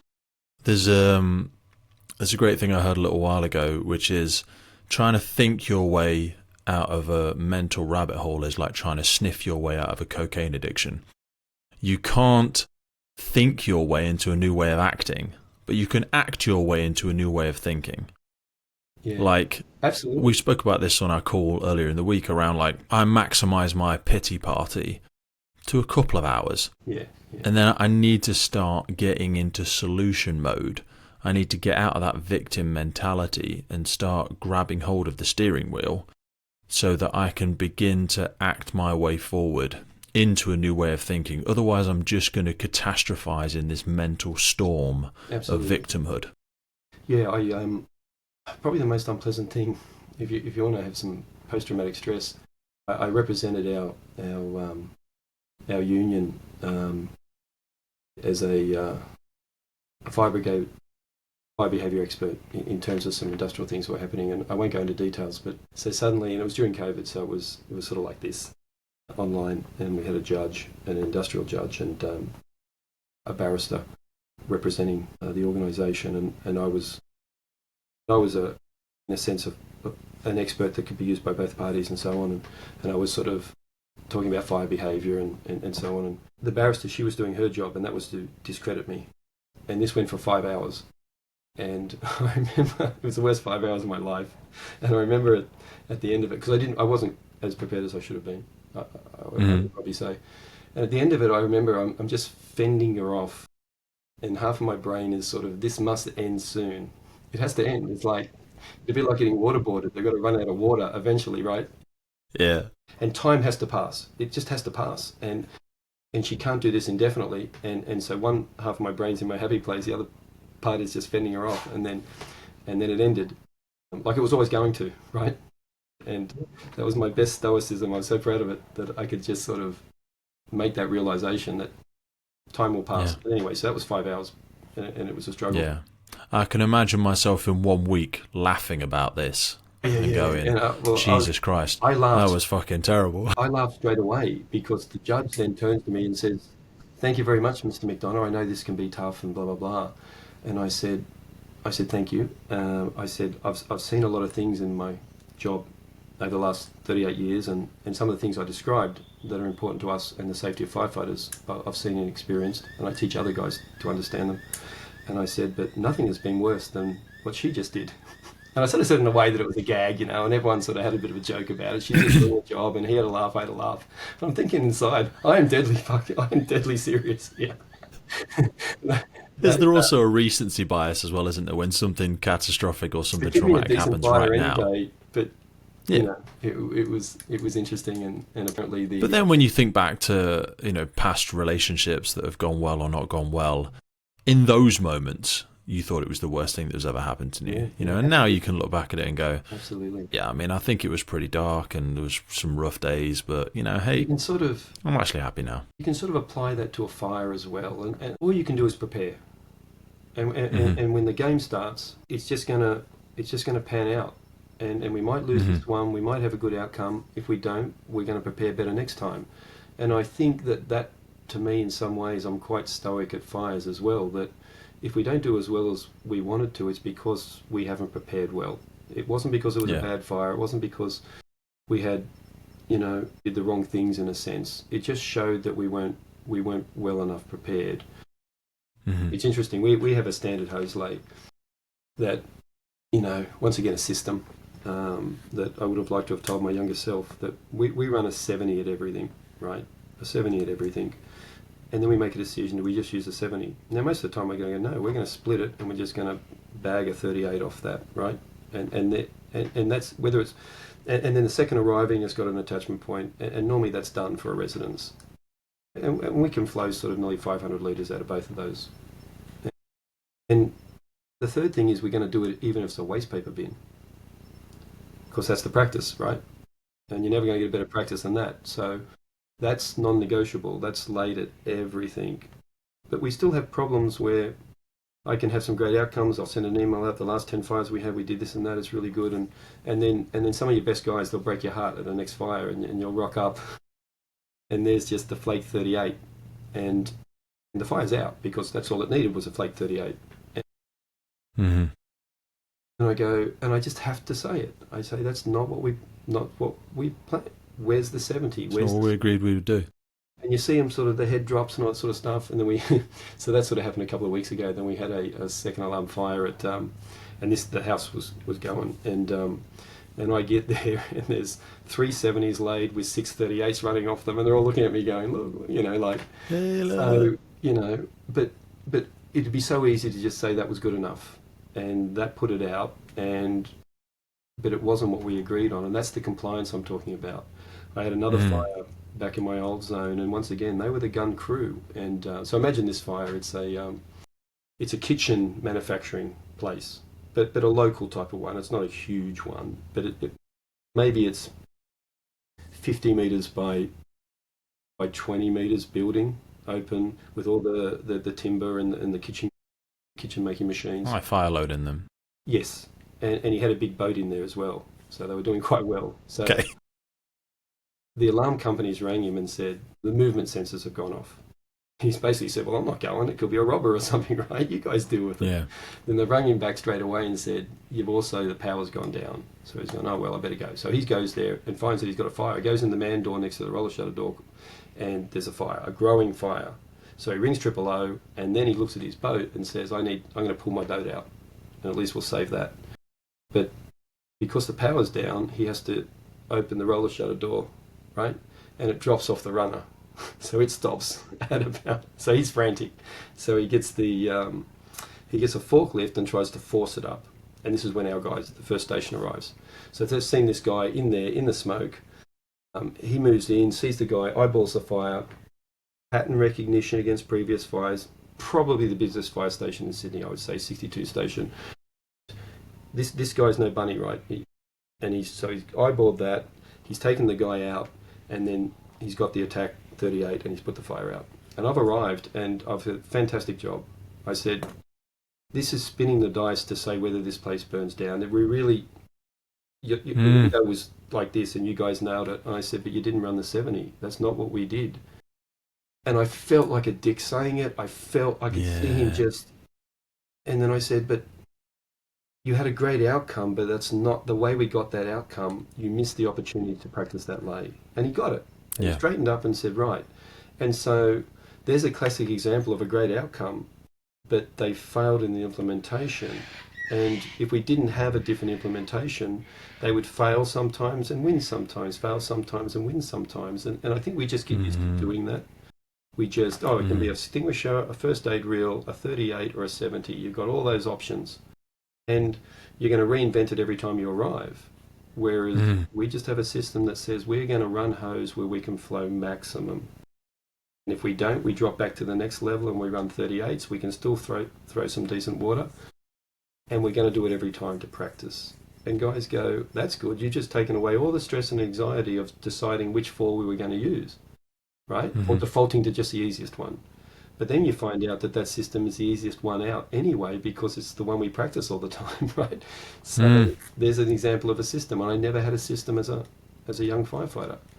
So no, I didn't. But it's tough. I want to. Sorry, no, please. I want to be respectful of your time. I came straight back to I've got about 20 minutes instead of where we were with. No, you were cool. I actually wanted to close, as we've referenced it a few times, but I wanted to bring it into the center of our conversation, just to have an international acknowledgement and almost just give me an understanding of the work that you'd and experiences you'd had with Paul Grimwood. Obviously, he passed earlier this year. One of my biggest frustrations, selfishly, but hopefully unselfishly. I've had quite a few conversations with Paul, exchanged many messages. Never managed to get him on the podcast, unfortunately. It was one of my great regrets. Just because I'd have loved to have been able to, and his work will live on in the speeches that he has done and the great documentation and books that he's been part of, Eurofighter. But what was your first experiences with Paul? Yeah, good one. Well, I owe him a lot, an enormous amount. He was the spark that set me off on where I ended up in this career. I read Fog Attack just as I was an officer, a new officer. Now, Fog Attack was written, I think, 94, maybe 96. I got made an officer in 98. So I'm a new officer and I'm sort of reading stuff. And I can't even remember where I got it from. Maybe it was the brigade library. Maybe it was lying around at a fire station. And I just picked it up. And I always refer to Fog Attack because essentially it's just a comparison of fire services all around the world, just with numbers. Right? If they have this many people, how many ladders do they have? And so it's a comparative type of thing, which is interesting in itself when you start to look at, well, where do we fit into that? But it had chapters on the new type of firefighting, for want of a better word, coming out of Scandinavia, in particular Sweden. And I'm reading that, and so imagine, so this is 2001. I joined 87. So what's that? I've been in the job for 14, my math, 14 years, right? And I've just become an officer, and which takes about 10 years minimum. So I'd become an officer some years before. You spend some time relieving, so this was my first permanent station. So the earliest you can become an officer a station officer for us is 10 years. So I'd just done that. So I was confident. I was full of myself in terms of my own abilities and so on, which I think is important. I mean, it's someone says you're not as good as you think you are, but you should back yourself, right? You've got to have a healthy self-ego. That's a good word. Yeah. A healthy self-confidence, right? Yeah. So I'm reading this and I'm going, and then that coincided with a fax that came out that said you can apply for some trips overseas, and there was 4 different ones, and one was training. And I said, well, I've got an idea. I want to go and learn about this. To cut a long story short, well, actually, no, I'll tell the full story because I think this is important too, and has a British. There might be something similar in Britain, but so I wrote a report, quite a damning report actually, where I used our annual report and said every annual report says that the fire service is world's best practice, and we did as well. Of course. And I said, well, if that's the case, why don't we know these things and so on, and why wasn't I taught these things? And anyway, the end result was I was about to put it in, and I gave it to a colleague, and he said, who was a sort of a principal instructor, we had a different system then, and he said, this is great, but it's already been done. And previously, someone had gone over it a year or two earlier, and actually done a course with Sean Raffel, I think, at Uppsala, which was a fire service in Sweden that did some international courses. And we had containers and a system in place for nearly 2 years. And I've gone, oh, okay, well, I was about to tear it up, and I thought, well, wait a minute, I'm an operational officer here, and I know nothing about this. So the implementation has failed. If we're just putting recruits in boxes and melting helmets, the implementation has failed. And that was sort of what it ended up seeing. So I rewrote some of it, and they said, yeah, you can go. Now, a couple of things had happened just before that. We had 3 civilians killed in a silo backdraft in 2000. I think it was 2000. And we had gone to court as an organisation because we didn't keep a safe workplace, certainly for those people, and it caught us by surprise. And that's no reflection of the guys there. It really wasn't in our training or anything like that. And heaven forbid any one of us standing there would have done exactly the same thing. So part of that was a fine from our occupational health and safety, which basically it might have been $500,000 or something like that, but it meant that had to go back into training. So that is sort of what's happening in the background, which I wasn't aware of. But I think that also helped in the sense that we needed to look at fire behaviour training. So I went to Sweden. So before I went to Sweden, so I contact Paul Grimwood. I don't know him from a bar of soap, except he wrote the book that gave me the spark to say, yeah, we need to do better. As I was soon to find out, Paul did exactly what Paul would do with anyone that asked him. I said, you don't know me, but I read your book, Who is the Best Guy in Sweden? And he said, Nils Bergström, Nisse Bergström. That would be a good person to interview, actually, if you really want to get into the nuts and bolts of that era, that 80s era that led to what both Australia and Great Britain and much of the European world then saw as a way of teaching and fighting fires. So I went over, so he introduced me essentially to Nisse, and I spent some time with Nisse, and then I went to England and spent some time with Cornwall and Devon, who also had a relationship with Sando, the National Fire College, where Nisse Bergström was working. And I visited Paul while I was over there. And for the first time got to meet him face to face. And that was the first time until last year was the second time face to face. So just to put that in perspective of what happens when you're 16,000 kilometres apart. I remember one thing that really struck me then was we were in the back of where he was living at the time. It was a sunny day, and we sat down, we started talking. He said, oh, stop for a moment. And he just went and got a pen and paper. And then we continued our conversation, and he's writing stuff down. I should have been writing stuff down, right?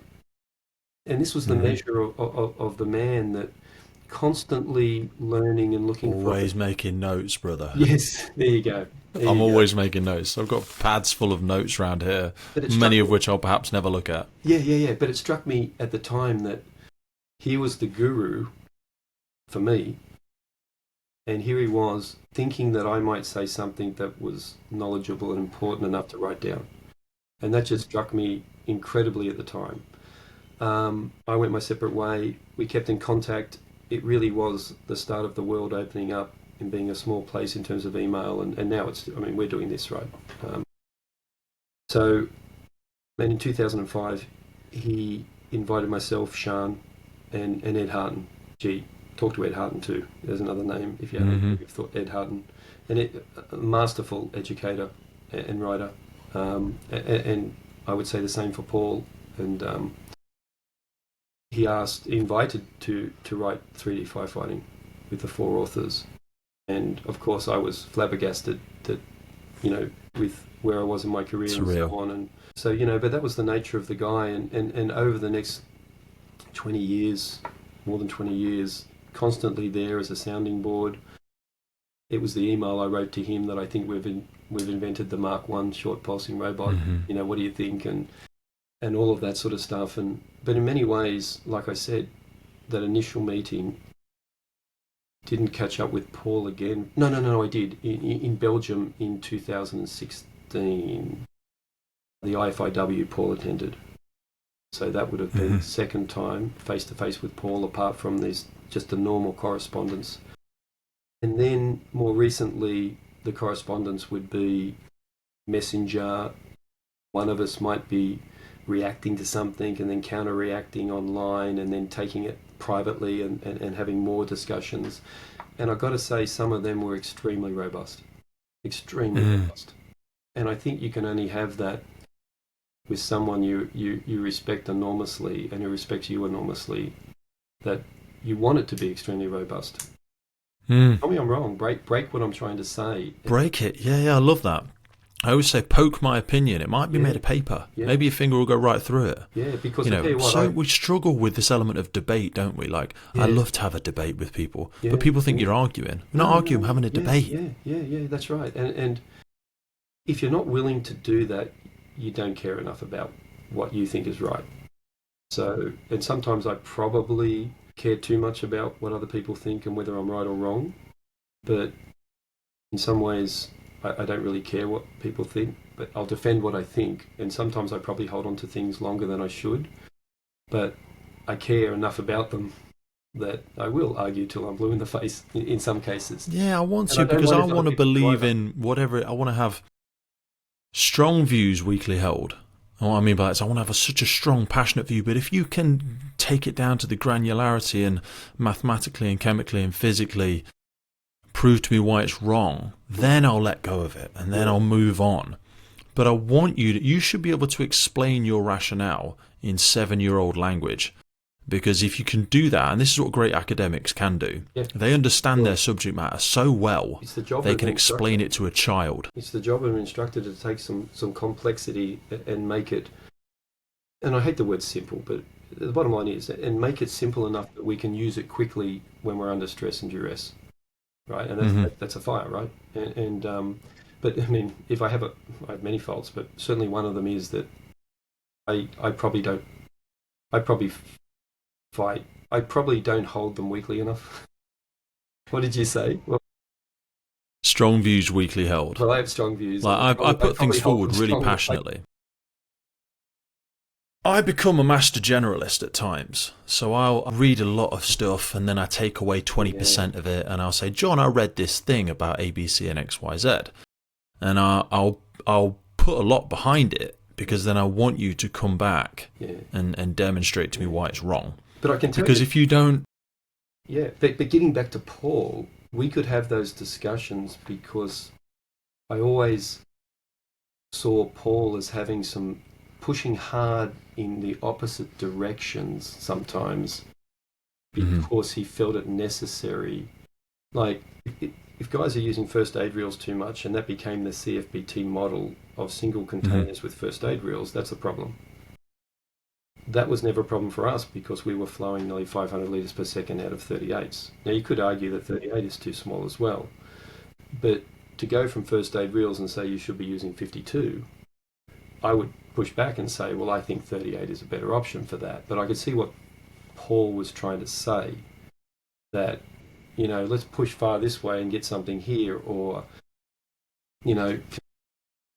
if you came in late to the party, it would probably look like Paul was saying that container training was useless. But what he was trying to do was have a very strong reaction to some things that weren't working properly. and the context that wasn't there. And I think he did that. Well, he could really, see the really end well. state of just continually Exactly. perpetuating that approach. Exactly. Yeah. Yeah. And I think he was purposely pushing hard, and he honestly and you know, and he backed that up with all of those things. But when we normally had a difference of opinion, it was the level at which that end result might be, when Yes. you're going to take huge hoses. You didn't disagree on the direction, you disagreed on the degree to Yes. which you travelled in that direction. And that's what it should be. I mean, so he was a sounding board right to the end, and I was really, Carol and I, when we were in England the time before that, when we did some stuff at the Fire Services College, we drove back and visited Paul at home. There was a sense that he was, you know, certainly not well then, so a year and a half ago or so on, and so yeah, it was sort of, you know, that was definitely, his health was not improving, but it was fantastic to, it was like, you know, we didn't discuss any of those things. It was just, how good is this to be together again, and to sort of just talk about the job that we love and so on. And I suppose in some ways that I think a lot of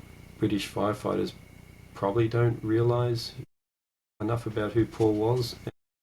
You know, in my own organisation, because with the way we reference our work and so on, you know, he is known, I hope, as well as he should be. And, you know, I don't think, I would put Ed Harton up there, that Ed and Paul are probably the most concise writers of good stuff for firefighters I've ever seen. In terms of conciseness, context, that I don't want to say it's an easy read, but it should be an easy read. If you know, if you're explaining something well, it's an easy read, and they provided it. Yeah. And both of those guys, just educators, just brilliant educators. Like, it's easy to talk, but when you get down to writing stuff, and now it's there, You've got to be concise. It's got to be concise, and it's got to be unbreakable, because now you've written it down. You're basically saying anyone can now quote this back to me. That's my opinion. That's my opinion, right? And we don't write a lot of stuff. Because it's void of context as well, so it needs to be able to be viewed in the cold light of day, without all of this beautiful intonation and passion and the context that we've gone into in our conversation today. I've seen some of the transcripts from podcasts that I do, and they're thousands and thousands and thousands of words. But if you try to reduce that down and condense it, it's just so damn hard. It's such a talent. I'm trying to write stuff now with, you know, and I try, and each morning I'm off work, I try and sit down and have the discipline to write even a paragraph of some of the things that are up here that we've talked about. And it's easier just to speak it. To write it with the same sort of nuances is really difficult. Do you know what I'm going to try and do at some point in time? Is take these transcripts. So some of the AI already does it for you, because it can condense down our conversation and give me 3 paragraphs about the overarching points and principles that John put across during our conversation. And unfortunately, it is remarkably good. Yeah. So I think if you took a lot of these transcripts and said, you know, condense this down to give me 4 paragraphs of the overarching principle of the point that John communicated. Wow. It's actually pretty good. But also, I don't want us to lean too much into that, because it removes a human element. Yeah. But it's like a performance aid. Yeah. We're going to start leaning into some more of that, I think. And just to end that point, like I said, I can't think of any better educator and writer, and that's why his books are so successful for firefighters. I would say Enclosure Fires by Bankston, I think, is a beautifully written book for that. Anything that Ed Harton writes, I could only hope to write stuff like those guys, but Paul was right up there, if not the best. And that's the beauty that he has the legacy of those documents for people, for all generations of firefighters to read. And I ended up, as I was thinking about what the legacy of Paul was to me, apart from the spark that set me off in a way, was you had Massey Shaw, you had Braidwood. There's a third guy there now. It's Grimwood. And the way that we talk about, well, firefighters that have studied the history of their craft talk of Braidwood and Massey Shaw in sort of revere, add another name to it, and it's Paul Grimwood. 100%. That's the way brother. I see it, you know. Do you know what I do next, though? And we'll close with this. And I say this there's a tactical firefighting, funnily enough, tactical firefighting group with a lot of instructors we've developed. Leave it. We've developed incredible individuals. They're not there for their work purpose. They're there out of passion. And I keep saying to them, we've had a couple of them on the podcast, less impressed, more involved. Because, unfortunately, all of those individuals that we mentioned have passed now. Yeah. So who will they be passing the baton to? You can revere these people and you can be impressed by them, and we should be, and we should respect them. And yeah, you're dead sometimes right. we need to remember more than we need to learn, but we've got to carry on. So who is stepping into that void? And they haven't got to step there alone. And I've said that to all of the guys, because what bounces around the group all the time is this report from here and this paper from this place, and how do we use that in the UK, and what are we going to do with it? We can't just keep high-fiving each other and reading stuff that impresses us. We've got to actually do something with it. Less impressed, more involved. Actually get into it and understand what you can do with it. But I'm going to wrap us up there, brother. Yeah, and just very quickly, if you look at Paul's career, one of the things I would have told my younger self was leave the country. You've got to travel. And Paul went to the States, and because you'll find out you do some things really well, but other people do some things really well. And it just got to get out of that bubble. And it's easier now than ever before, right? I mean, you can do it like this, but get on a plane. International it's never travel, been cheaper to hop on a plane, and you'll be treated like a king wherever you go, visiting firefighters.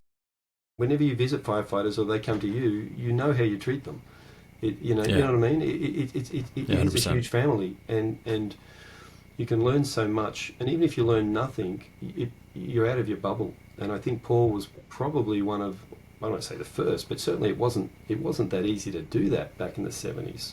Or the audacious confidence that he had to go, I'm just going to go do it. Yeah. Love it. Yeah, I would have loved to have met that guy. I get when I look at the older pictures and that, I just see this impish sort of, scoundrel type of guy that would have just said, stuff it, I'm going to go over there. Well, yeah, I bet he was a nightmare to manage. Yeah, well, I think that was, I believe that might have been the case. I don't think he was promoting. 100%, brother. I don't think he... I probably use that to justify my own actions at times, and I'm not for 1 second pretending I'm anything like a descendant of Paul Grimwood, but I try and borrow some of his behaviours and characters and throw that in the cocktail of my own variation. But thanks so much for your time today, brother. We've smashed 2 hours beautifully. No, it's... Please send my love to all the boys and girls, send my love to the good lady, and I'll catch up with you soon. And same here. And look, mate, you hang in there. If don't hesitate to give us a buzz if you want to chew the fat. And I will do. No love you lots.